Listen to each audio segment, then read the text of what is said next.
Senator Rand Paul objecting to impeachment today, calling the looming trial an unconstitutional sham. He joins us right now. Senator, it's good to see you tonight. Thanks very much for joining us. And we know that the Senate has voted 55 to 45 to set aside your point of order that impeachment is unconstitutional. Tell us about it.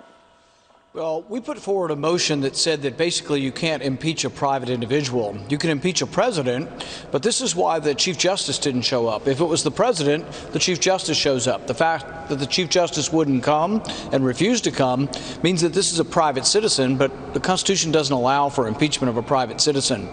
So we put this issue forward, but the most important takeaway from the issue is they don't have the votes to convict. We had 45 people, 45 Republican senators say that the whole charade is unconstitutional. So what does that mean? It means that impeachment, the trial, is dead on arrival.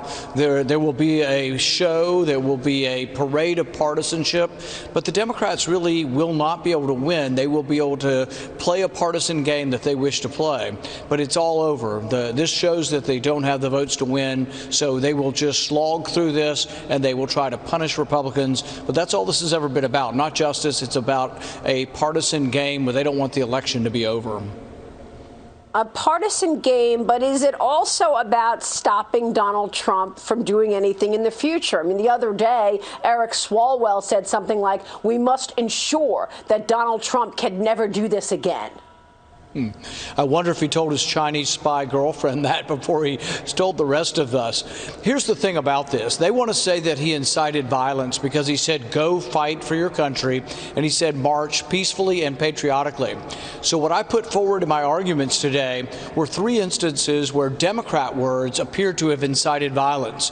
You remember the Democrats said that the Republican plan for health care, back when we were debating Obamacare, they said it was get sick and then you die.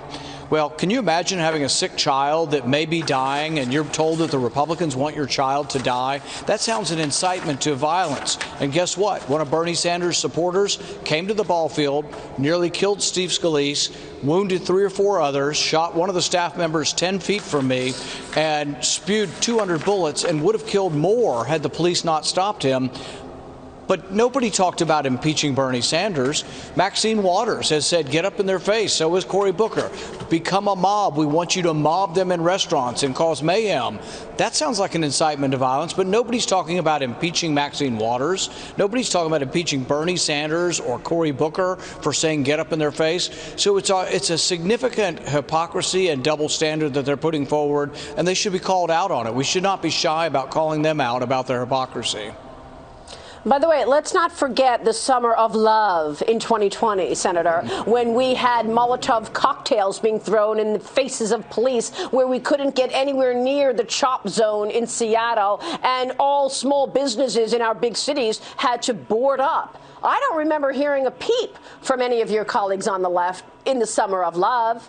And I reminded him of that as well. But the thing is, none of them are responding to this at all. And I think we caught them flat-footed. I didn't think they realized that the vote we took today is essentially a mirror of the vote we will take at the very end. So we've had a preliminary vote that shows that 45 Republicans don't even think the procedure, don't even think that the trial is constitutional. And so that shows you they are not going to win.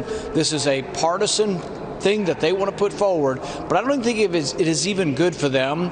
The President Biden says he wants to show unifying. He wants to unify the country, and yet what he's putting forward is one of the most divisive, partisan, rancorous, bitterest things that you could possibly do. And if Biden had been a statesman, he could have stepped up a week or 2 ago and said, you know, I think, he's being published by public opinion, former President Trump, and I think we should not do the impeachment. It won't be good for the country. You know what? Biden's numbers would have shot up 20 points, and people would say, oh, my goodness, for once somebody that can rise against partisanship.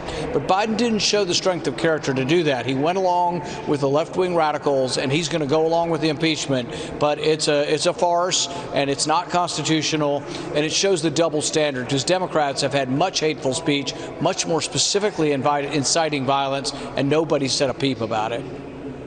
And is he standing by and allowing this blacklisting to continue and allowing this crushing of free speech and these X's on Trump associates' backs? You've got Democrat Stephanie Murphy right now pushing legislation to ban anybody who participated in Stop the Steal and anybody who pushed back on the irregularities in the election 2020 from holding a security clearance or joining the military. We have to be very careful about when they start talking about domestic terrorism. The last time we did this was the Patriot Act, and they said, oh, we're only going to spy on foreigners. But it turns out they were spying on every American. They were cataloging every American's phone calls. So now when they say domestic terrorists, you have to realize, see, I've been willing to say there was fraud in the election. I don't know if it was enough fraud because I don't think we did enough investigation as to whether it would have overturned the election. I'm agnostic. But we should investigate it. We should want to know. And so I plan on going to 35, 40 state legislatures and trying to get them to fix their laws. But is that now something that I'm not allowed to say and that I will be wanted by authorities or by the domestic terrorism police?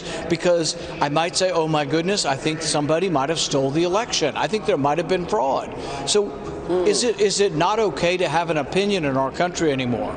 This started with the global warming extremists. Now it's gone to election fraud. What is the next subject where you're not allowed to have an opinion that contradicts the liberals?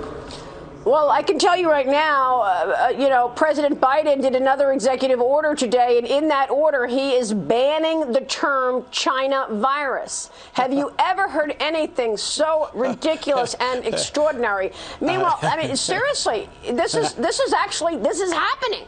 Yeah, I was joking earlier with somebody because, Katie Couric's been talking about sending us all to a deprogramming camp. And it's like, well, at least we'll have Katie Couric's beautiful smile there before they shock you and give you the soma to try to get you to believe what they believe. It's like these people don't realize what they're saying, that that there has to be this one groupthink sort of position. And if you're outside that position, you need to be deprogrammed. It is bizarre that people. Liberal is supposed to mean open-minded, that you would hear other opinions. It's more closed-minded than anything I could have ever imagined. Well, they've been telling us that they're tolerant for years, so we'll just keep watching. If it weren't so extraordinary and scary, it actually would be funny. But it is so dangerous and scary. Senator, it's good to see you tonight. Thanks very much. We'll keep following all of your moves. Thank you, sir. Thank you.